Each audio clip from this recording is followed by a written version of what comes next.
신바람 사연 아파트, 오늘의 사연 시작하겠습니다. 안녕하세요. 매번 사연 듣기만 하다가 이렇게 사연을 보내보네요. 조금 지난 이야기이긴 한데 오랜만에 동서를 만났어요. 부쩍 살도 많이 빠진 것 같고 얼굴도 푸석푸석한 게 요즘 여간 고생이 많아 보입니다. 처음에는 이 동서가 무지막지하게 싫었어요. 조금 꼴불견이었거든요. 그때 당시 제가 결혼 3년 차가 되던 시절이었고 제 나이가 31살일 때입니다. 남편한테 1살 차이 연년생으로 동생이 있어요. 저한테는 도련님이죠. 도련님이 그때쯤 결혼을 하게 되었습니다. 동서는 간호사였고 그 사실에 저희 시부모님께서 동서를 꽤나 마음에 들어 하셨습니다. 간호사라는 직업 자체가 갖는 이미지가 좋잖아요. 봉사와 희생정신이 강한 그런 이미지요. 저는 아픈 사람 근처에만 가도 똑같이 아파지는 것 같아 절대 꿈도 꿔본 직업군이 아니라서 그런지 저도 동서를 엄청 좋게 봤어요. 처음 도련님이 결혼한다고 동서를 온 가족들에게 소개시켜준 날이었어요. 간호사라 사람들을 상대하는 직업이라 그런지 아주 싹싹하고 부침성이 좋은 성격이었어요. 제잘제잘 떠들면서 동서의 주도로 식사 자리 분위기도 아주 좋았습니다. 그러다 동서가 저에게 언니는 무슨 일 하시냐면서 개인적인 것들을 물어보더니 제 가족들부터 해서 호구조사를 시작하더라고요. 저한테는 간호조무사를 하고 있는 여동생이 있는데 동생 이야기 들어보면 조무사라는 이유로 간호사들한테 무시를 많이 당한다는 말을 들어서 제가 외국계 회사 다니고 있다는 사실만 밝히고 제 가족과 연관된 다른 질문에는 되도록 대답을 하지 않았어요. 제가 외국계 회사를 다닌다고 하니 회사 이름이 뭐냐, 회사는 규모가 어떠며 위치는 어디냐 이런 사소한 것들부터 거기서 무슨 일을 하시냐, 심지어는 제 연봉이 얼마인지 물어보더군요. 제가 얼마 받는 것까지 처음 보는 자리에서 물어본다는 게 조금 그래 보이긴 했어요.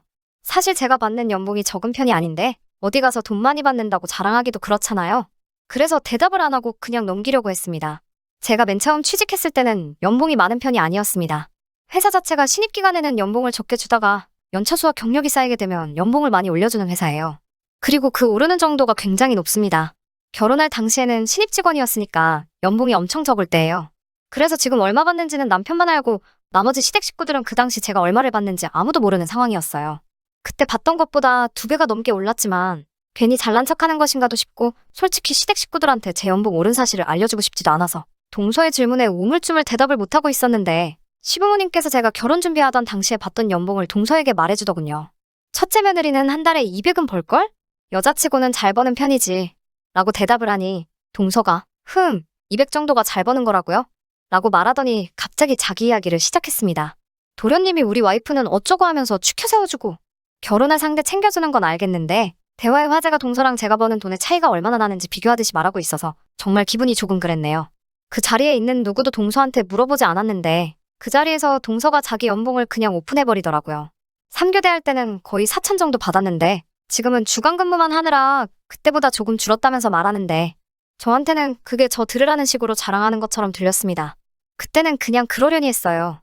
어차피 자리의 주인공은 제가 아니고 도련님하고 동서였으니까요. 그리고 얼마 뒤 남편하고 도련님 내에서 넷이서 따로 2번째 만난 자리에서 동서가 갑자기 제 동생 이야기를 어디서 들었는지 제 동생이 조무사 한다면서요? 하면서 말을 걸어오더라고요. 아마 도련님이 말해준 건가 싶었어요. 동서는 오지랖을 부리며 저한테 제 동생이 궁금한 게 있으면 자기 연락처를 주라고 말하면서 도와줄 게 있으면 자기한테 연락을 하라고 하더라고요. 그러면서 조무사는 비전도 없고 간호사들한테 무시당하는 직업이니 동생한테 더 늦기 전에 대학 가서 진짜 간호사가 되는 공부를 하라고 하는 게 좋겠다는 식으로 제게 충고를 해왔어요.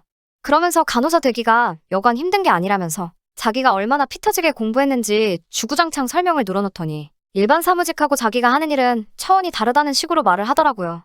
일반 사무직을 하고 있는 저를 앞에 두고 그런 말을 하고 있으니 누가 들어도 저 들으라고 하는 식이었지요. 동서가 하는 일을 무시하는 건 아니지만 자기가 엄청 고귀하고 대우받는 일을 하는데 말하며 저를 깎아내리려 드는 게 뻔히 보여서 기분이 썩 좋지는 않았습니다. 그날 저녁 식사는 저희 집에서 하게 되었어요.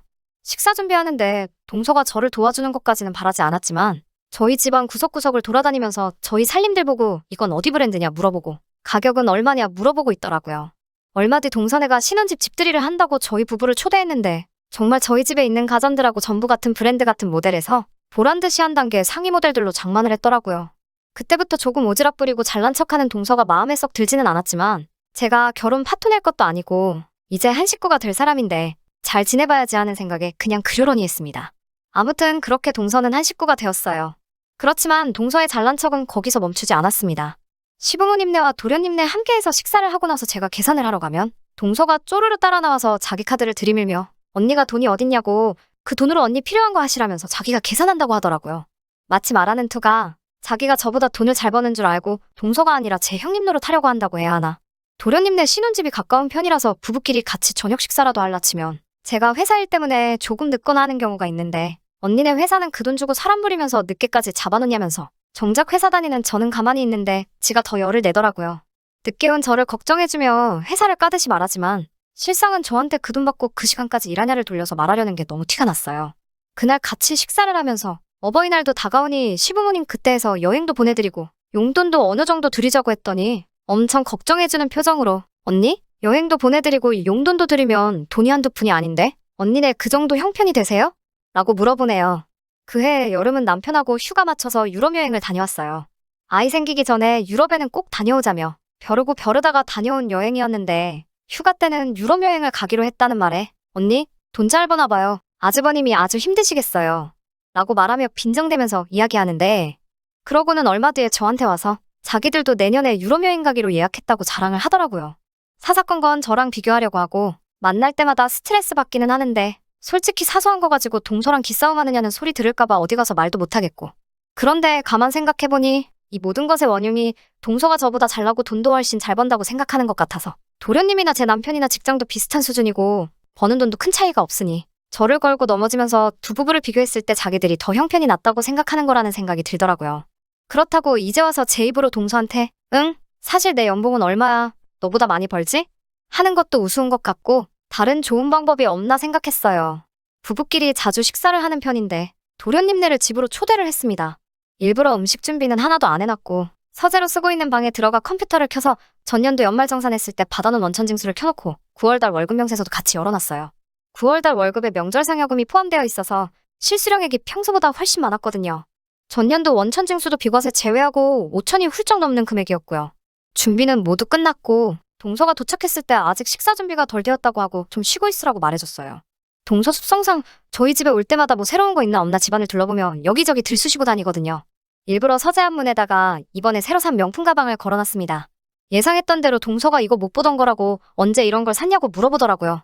그러면서 도련님을 부르더니 이 가방 얼마 정도 할 텐데 아주버님 또 큰돈 쓰셨겠네 하면서 저 들으라는 식으로 조절되고 있더라고요. 저는 그거 이번에 새로 산 거라고 급하게 음식 준비한다고 방 안에 둔다는 걸 깜빡했다고 동서에게 괜찮으면 방 안에 옷장에다가 넣어줄 수 있냐고 물어봤어요. 언니 형편에 이런 가방이 어쩌고 하면서 방에 들어가면서도 꼭 저 들으라는 식으로 가방이 얼마인지 서로 이야기를 하다가 갑자기 두 사람이 동시에 말이 없어지더라고요. 아마 제가 일부러 보라고 켜놓은 컴퓨터를 보고 있었나 봐요. 두 사람이 방에서 나오면서 도련님이 저한테 와, 형수님 엄청 부자셨네? 하면서 왜 말 안 해줬어요? 라고 말하며 나오더라고요. 그동안 동서 자랑에 한마디 해줬으면 싶었던 미련퉁이 남편이 그제서야 도련님네한테 몰랐냐면서 돈 그렇게 벌기 시작한 지 한참 됐다고 아마 도련님하고 자기하고 합친 거보다 저 혼자 버는 게 많을 거라면서 그제서야 제 자랑을 해주기 시작했네요. 동서는 그 상황에서 아무 말도 못하더라고요. 식사 준비 끝나고 밥 먹는데도 무슨 나라 이름 백성처럼 깨작대면서 먹다가 멍하니 어딘가 응시를 하고 괜히 한숨만 푹푹 내쉬고 있었고요. 제가 동서에게 이거 비싼 고기인데 입에 안 맞아요? 이번에 보너스가 넉넉하게 나와서 비싼 걸로 산 건데 아까 동서가 걸어준 그 가방도 이번에 보너스 받은 걸로 하나 산 거예요. 하면서 자랑을 했죠. 평소에는 가방 얼마 주고 샀냐, 생일 선물 받은 거냐 등등 꼬치꼬치 물어볼 동서가 그날따라 말도 한마디 안 하고 가만히 있다가 식사 후에 제가 내어온 커피만 마시고 바로 집으로 갔어요. 별거 아니겠지만 풀이 죽은 동서 뒷모습을 보니까 그동안 참아왔던 분이 풀리며 너무 후련하더라고요. 이제 어디 가서 돈 얘기나 회사 이야기는 안 할 것 같아서 그것도 너무 좋았고요. 아무튼 그때 당시에 시도 때도 없이 하는 동서의 비교질이 참 지치고 동서가 마음에 들지 않았는데 요즘 코로나다 뭐다 눈코 뜰 새 없이 바쁘고 고생하는 동서 보면 마음이 안쓰럽습니다. 동서가 하는 행동거지가 마음에 안 들었을 뿐이지 요즘 동서 일하는 거 보면 정말 밤낮 없이 그 위험한 데서 고군분투하고 환자들뿐만 아니라 병이 더 확산되지 않게 정신없이 일하는 모습을 보면 어떤 의미로는 존경스러워요. 저는 정말 죽었다가 깨어나도 못할 일을 저희 동서가 하고 있습니다. 최근에 같이 식사할 때 파견근무로 돈을 7천 가까이 벌었네 이런 이야기를 늘어놓는 걸 보니 이참에 또 자기 자랑 시작하려는가 싶기는 한데 이번만큼은 동서한테 져주려고요. 지금은 동서네랑도 사이도 좋고 서로 힘이 되면서 잘 살고 있습니다. 옛날 이야기인데 끝까지 들어주신 분들 너무 감사합니다. 좋은 사연 있으면 또 보내보도록 할게요. 끝까지 들어주셔서 감사합니다. 오늘의 사연은 여기까지입니다.